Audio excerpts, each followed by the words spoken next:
The Caribbean Lottery is no more, at least for the Turks and Caicos. And WIV had a one-on-one with Deputy Premier, the Honorable Floyd Hall, regarding this seemingly abrupt end to this game of chance. We asked our finance minister what happened.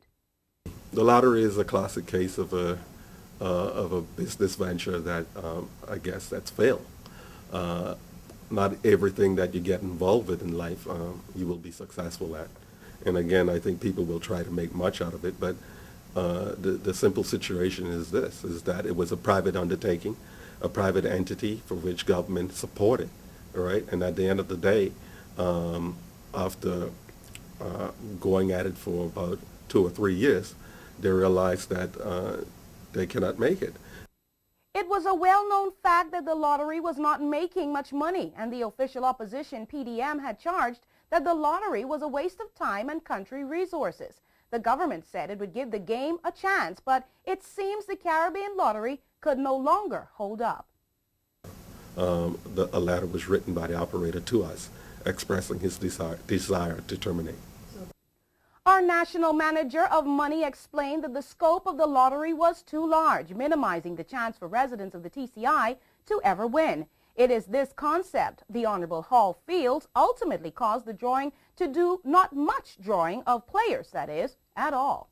And I think the reason why they cannot make it here in the Turks and Caicos is because the fundamentals of that particular business model was wrong.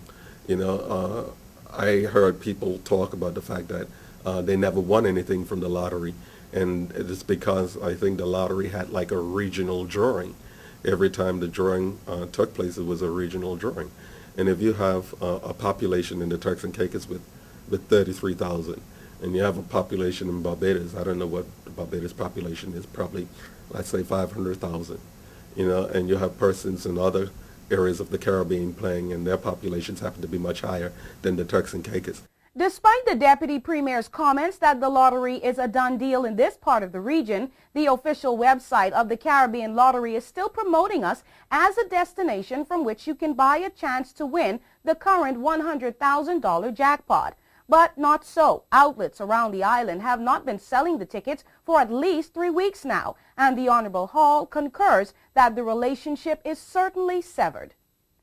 But if you feel the option of a lottery as a part of the local gaming is gone forever, think again. The minister confirmed that there are locals interested in reinstating the concept, and applications are currently being processed. Even though this particular arrangement has failed, we've had interest from several other groups, local persons expressing interest in running a lottery, and many of them have now submitted applications, and we're going through the process of screening and seeing which particular application probably would be the best fit for what we are looking to achieve in the Turks and Caicos. And as to whether the Turks and Caicos owes any money to the Caribbean Lottery, the minister said this. Not to my knowledge. We don't owe anyone any money, because the lottery situation wasn't a situation where we had to pay people in order to operate the lottery. It's a private undertaking. And so, contrary to the fact that we having to pay, they had to pay the Turks and Caicos government. They had to pay the Turks and Caicos government licensing fees, and they had to pay the Turks and Caicos government percentage of the actual, I guess, participation rate of the person's playing. And so the Revenue Control Unit probably will know what fees may be owing to the Turks and Caicos government.